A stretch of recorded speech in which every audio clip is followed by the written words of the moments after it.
பரமண்டலங்களில் இருக்கிற எங்கள் பிதாவே, உம்முடைய நாமம் பரிசுத்தப்படுவதாக.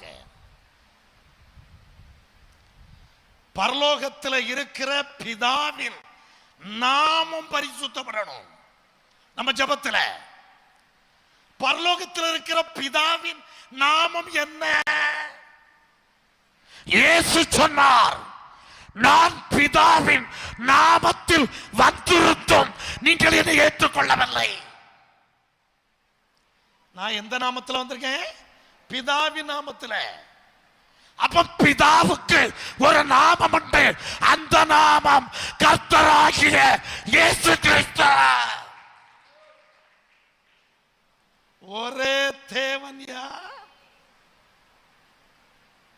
இன்னைக்கு எப்படி ஜெபிக்கிறோம்? எப்படி ஸ்டார்ட் பண்றோம்?